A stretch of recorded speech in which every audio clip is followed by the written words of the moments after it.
ready for Esther chapter 2 tonight. Esther chapter 2.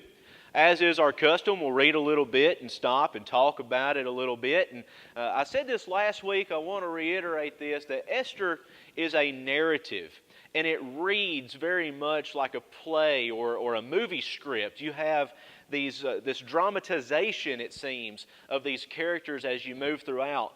And as I mentioned in our prayer, and I mentioned this for a very specific reason, many times we can read the story and we can take the words narrative and the word story and make it almost synonymous with the term myth or legend. You know, like, did these things really happen?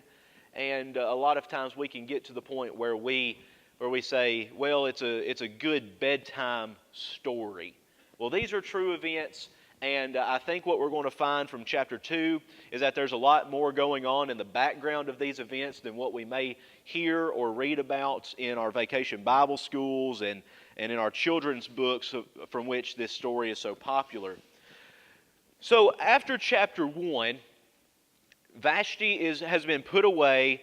The noblemen, the counselors of King Ahasuerus has said, man, there's going to be an uprising of all the women in Persia, and if they get wind of what Vashti has done, we just need to put her away. That way our women will submit to us as men in the households. Again, this is centuries before Ephesians chapter 5 is written. We don't need to read that in light of what God has set in order for the family. We need to read that in light of thinking that they would have interpreted the women to be their property. When you say jump, they should ask how high, right? So we're not talking about submission out of love. We're talking about submission out of fear here. And chapter 2 is going to open up with King Ahasuerus kind of thinking back on these things about what he has done. Now, between Vashti being put away, and again, when we say being put away, we're not saying that she was banished, she wasn't put to death. The title of queen was taken from her, but she likely would have stayed in the harem because as queen, she had a bit of royalty extended to her. That worked the same way, not only with her as queen, but also with the concubines and with the virgin group that we're going to find here in chapter 2. Anyone who had some kind of connection to the king, any lady, any female who had some kind of connection to the king in a sexual or marital way had a bit of royalty extended to them. That's not an uncommon practice in the ancient Near East. You can look at Absalom and his concubines and how no one else could have them because even though they were not married to Absalom, the royalty extended from him to them. So you have here, between Vashti's title being stripped from her to Esther being put in as queen, you have anywhere from 3.5 to 4 years time period. Now, if you're just reading the story, and I know I asked all of you to go home and read the story of Esther through twice. I know for a fact some of y'all did that, and I'm very glad for. I hope you enjoyed that little homework assignment. But when you read it, it flows just so naturally that we forget to insert the gaps of time in this particular, again, if I can use the term, story. Okay? So we wonder, well, why 3.5 or 4 years? If you add a year of the beautification that these virgins are going to go through, plus 2 years, maybe a little more, for the Greek conquest, or the attempt at the Greek conquest that Xerxes went on trying to do what his father never could. That's a 2-year campaign. And so 3.5, 4 years seems to fit historically here pretty good, as well as linguistically and literarily. So here we go in chapter 2, beginning in verse 1. After these things, when the anger of King Ahasuerus had abated, he remembered Vashti and what she had done and what had been decreed against her. Then the king's young men who attended him said, let beautiful young virgins be sought out before the king, and let the king appoint officers in all the provinces of his kingdom to gather all the beautiful young virgins to the harem in Susa the citadel under the custody of Hegai, the king's eunuch, who is in charge of the women. Let their cosmetics be given them. Okay, so the Jewish commentaries that we call the Targums, Targum 1 and Targum 2, have some funny things to say about various passages in the Bible. I don't know that I'd necessarily categorize this as funny. I just categorize it, I suppose, as strange. The older Jewish commentators say that Ahasuerus kind of sobered up, because we remember that he had been drunk when he made the decree, and under the guidance of his counselors made the decree to banish or to strip the title from Vashti of queen, and to make this decree about submission to the husbands and to the men. And the older Jewish commentators say, well, now Ahasuerus has regretted what he's done. He's just become so sorry, and he wants to make a change. Now, the problem is, the problem's twofold. Number one, we know from the Bible, especially Daniel, that the law of the Medes and Persians cannot be changed. Now, we said last week that the Bible is the only historical source to make that claim. Does that make it any less true? Well, absolutely not. I would suggest that makes it even more true to say that the Bible says it. But the law of the Medes and Persians cannot be changed. So there's problem number one. And problem number two, the law can't be changed, but the king can write a new law that somehow makes the old law insufficient. And that's what you find in Esther with Haman's decree, and the king never reverses Haman's decree. He just adds a new law that makes it kind of go away.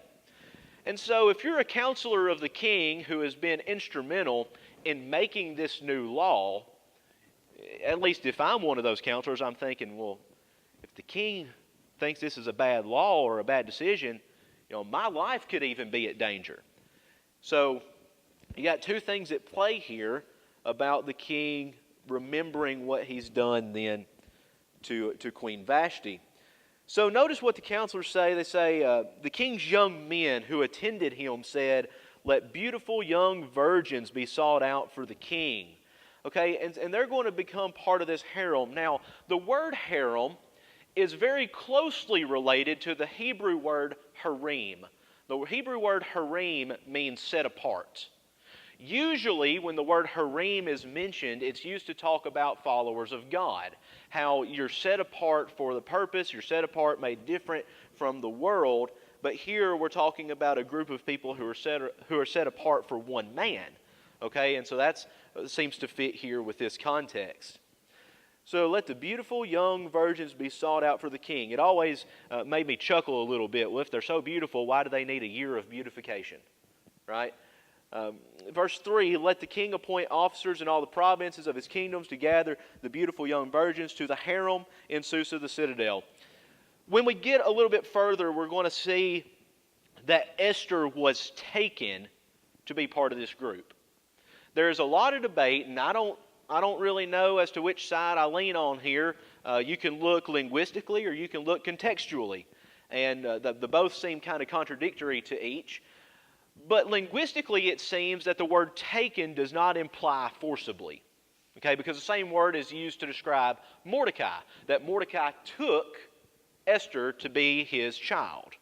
Well, that's obviously not forcibly took. It just means that he took her into his possession. But then when you read verse 3 about these officers being appointed to gather all these beautiful young virgins, it seems to imply some kind of decree or law or force that could not be avoided. Now, I don't think they came in and busted down the door and took Esther, threw her over their shoulders and took her out kicking and screaming. But I don't know how voluntary Esther was in this. Did she go on her own accord? Did Mordecai try to talk her into it? We just don't know. One last thing before we move on here is the word eunuch, under the custody of Haggai, the king's eunuch. Many times commentators like to make a big deal about the word eunuch and talk about them being, we're all adults here, so I suppose I'm asking for forgiveness instead of permission to talk about these things. But the word eunuch a lot of times refers to a castrated male, right?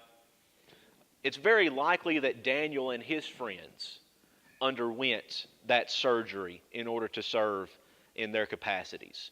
However, the term eunuch is also used of Potiphar. Well, Potiphar had a wife. And so it was very uncommon, virtually impossible and uncommon for a castrated male to have a wife. And so the word eunuch can mean one of two things. Number one, it can mean a castrated male, or number two, it can mean someone who serves in the palace under the king, a nobleman perhaps, a counselor of sorts. So what is Haggai? Well, I think here he is a castrated male because he is put in charge of the harem of women, okay? Now that's going to be very important because when we come around to verse 9 and following, which we'll get to in just a moment, Esther she receives favor from Haggai, right? So keep that in the back of your mind. Okay, let's move on to verse 4 then. Let the young women who please the king be queen instead of Vashti. This pleased the king, and he did so. Now there was a Jew in Susa the citadel whose name was Mordecai, the son of Jair, the son of Shimei, the son of Kish, a Benjamite, who had been carried away from Jerusalem among the captives, carried away with Jeconiah, the king of Judah, whom Nebuchadnezzar, king of Babylon, had carried away. All right. Jewish prose writes very repetitively.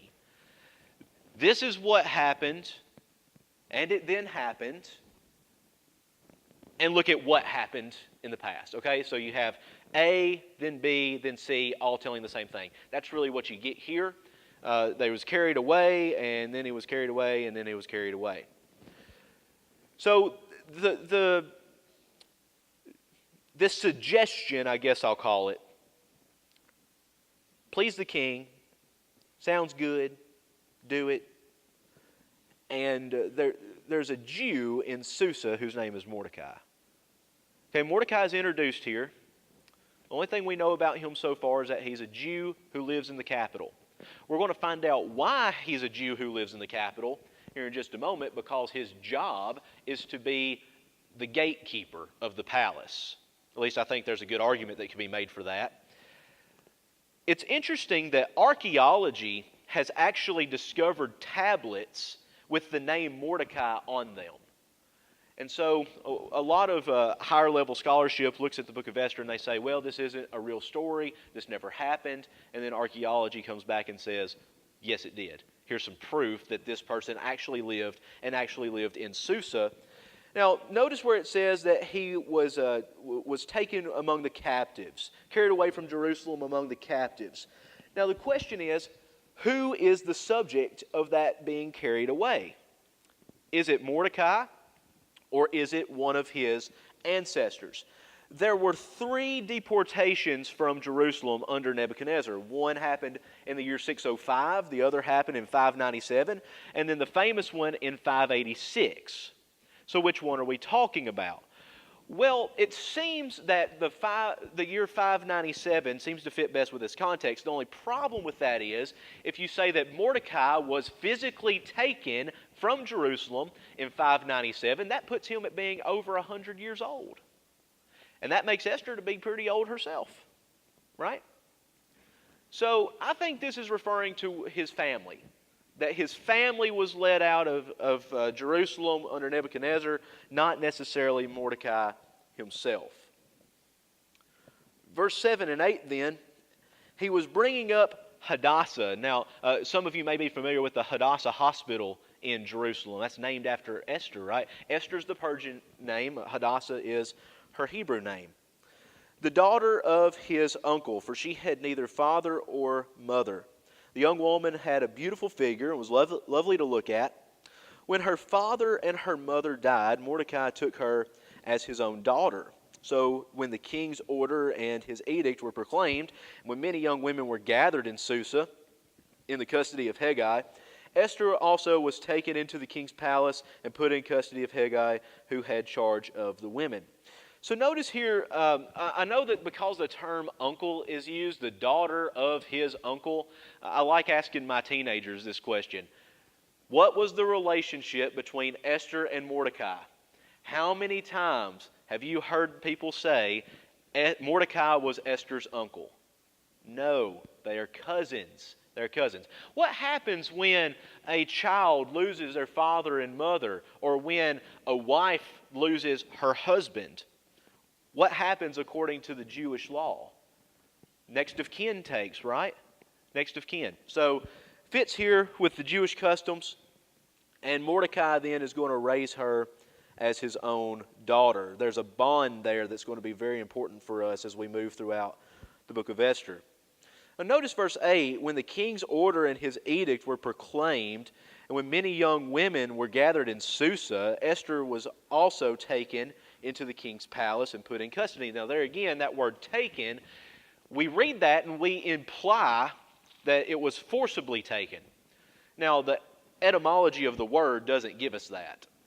Notice here where it says that Mordecai took her as his own. It's the same word.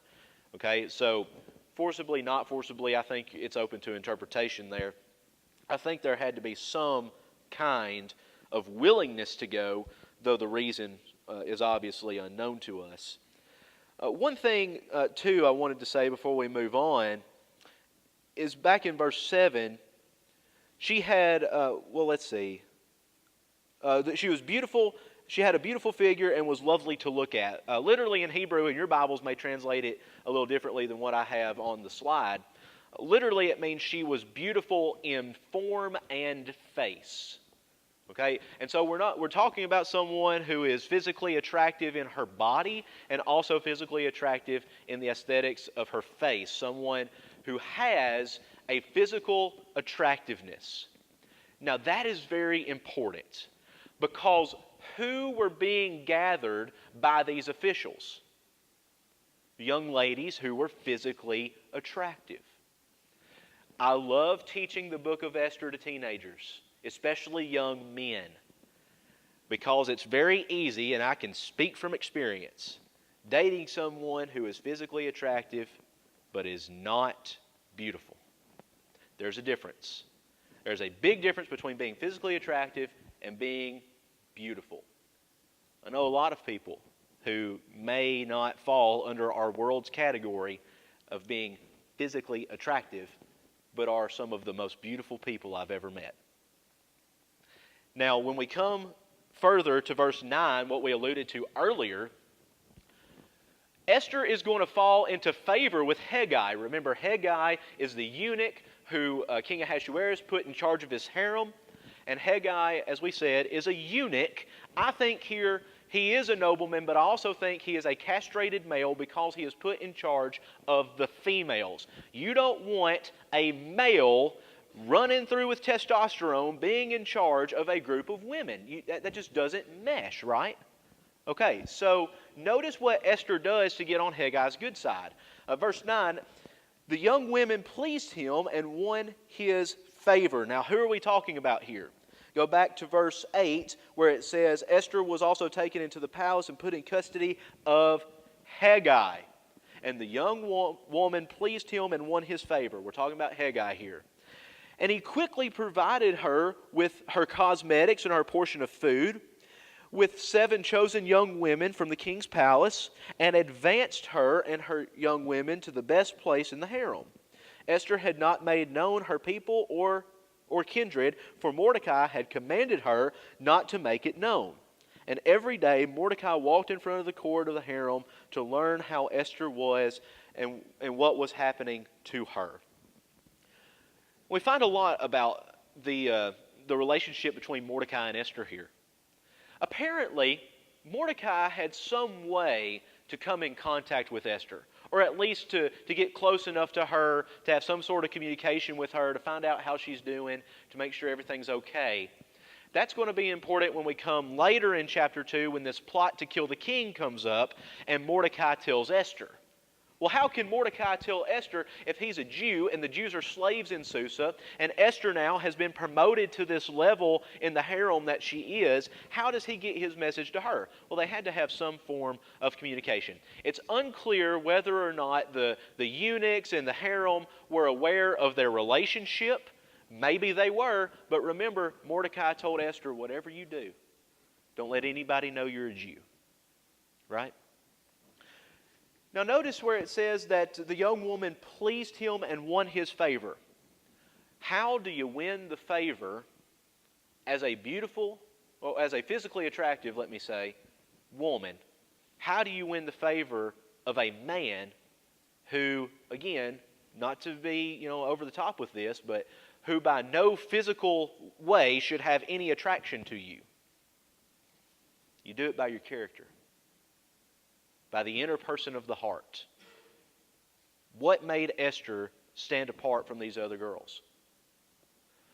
Well, when you look at this text and even following, verse 12 and following, we find that Esther knew how to listen to people who were smarter than her. Esther didn't think she knew everything.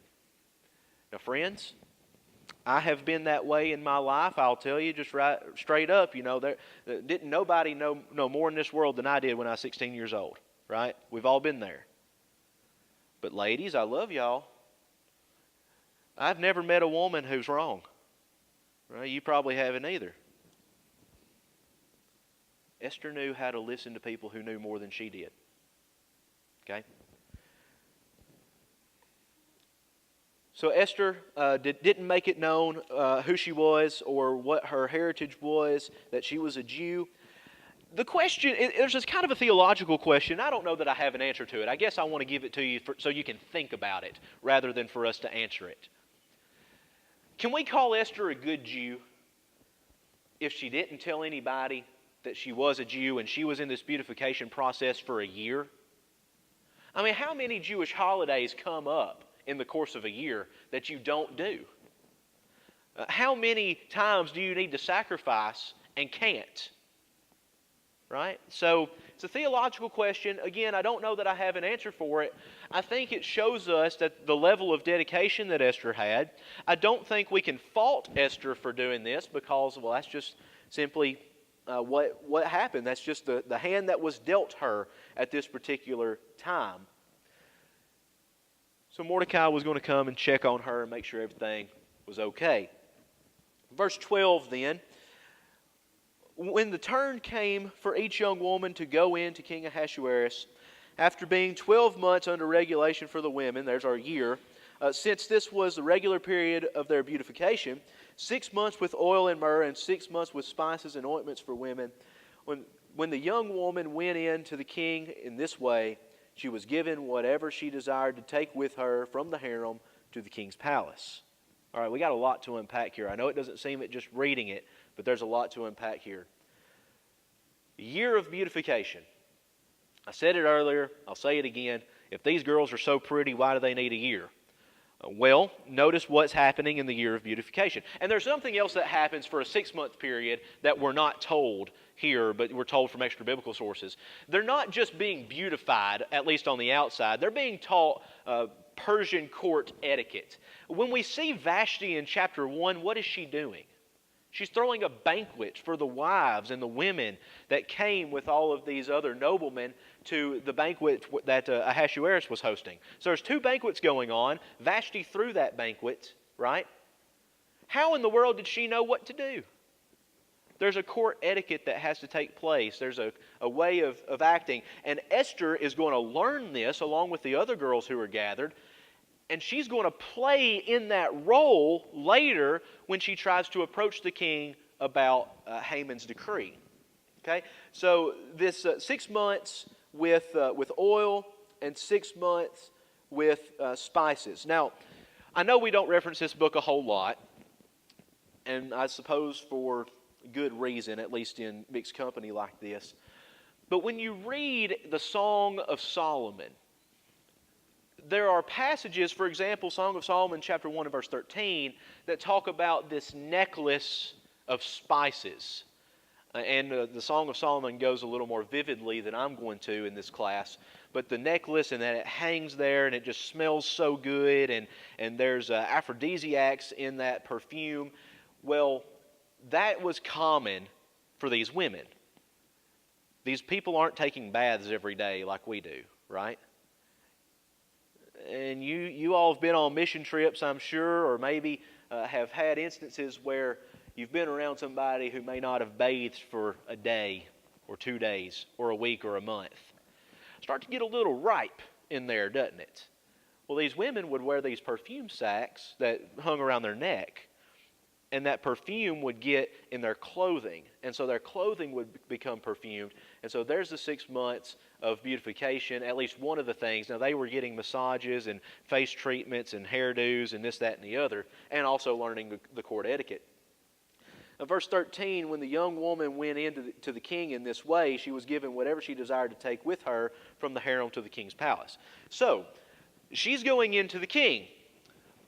This is not a hi, how are you visit. She's going in for one reason and one reason only. I'll let you make your assumption. Every woman in this group did this. Now that begs the question, how many people were in this group? The quick answer is we really don't know for sure. Josephus says that there are 400 women. Now that sounds like a lot to me. And it sounds a little out of the ordinary if we know a little bit about Persian culture. Now we know that Ahasuerus or Xerxes, whatever you want to call him, that he was a very, well, let's just say he liked to spend time with his harem. And after he came back from this Greek expedition where he failed so miserably, he spent a considerable amount of time with his harem. You know, he threw himself a little pity party. Well, 400 sounds to be a stretch, but then when you read Herodotus and others who talk about some other of these Persian kings having upwards of the 300 to 380 in their harems, it really doesn't make it seem so strange. This verse 13 is where listening to Haggai pays off. Haggai took Esther under his wing, nurtured her, made sure she had what she needed because she found favor in his eyes first. Now, a lot of times when we talk about Esther and we talk about her having favor, we talk about that favor lying only with Ahasuerus. No, it started with Haggai. Okay? She gets to bring anything she wants with her when she goes to visit the king. Every girl got to bring something with them. I'll be honest, I don't know what that something was. It may have been something that the king liked. It may have been a gift or something like that. I just don't know. The fact is, Haggai knew the king. He knew what he liked. He told Esther. Esther listened. Esther was able to get what she needed, and she goes in, and that's going to allow her to find favor in the eyes of Ahasuerus. So verse 14, in the evening she would go in the morning she would return to the second harem in the custody of Shaashgaz. Y'all do a better job with pronouncing that, I guess, than I will. The king's eunuch who is in charge of the concubines. So you got a eunuch who's in charge of the virgins, another eunuch who's in charge of the concubines. She would not go in to the king again unless the king delighted in her, and she was summoned by name. When the turn came for Esther, the daughter of Abihail, the uncle of Mordecai, who had taken her as his own daughter to go into the king, she asked for nothing except what Haggai, the king's eunuch, who had charge of the women, advised. Now Esther was winning favor in the eyes of all who saw her. When you see Mordecai mentioned, Mordecai is most always mentioned in reference to the gate, the king's gate. I say that by way of parallelism because when Esther is mentioned, many times you have a descriptive word that goes with her, and that's the word favor. Esther gained favor in the eyes of Haggai. She gained favor in the eyes of Ahasuerus. She gained favor here in the eyes of all who saw her. Now think about it. You're in a group of women. Let's say 400. That Josephus tells us 400. I have no reason to doubt him.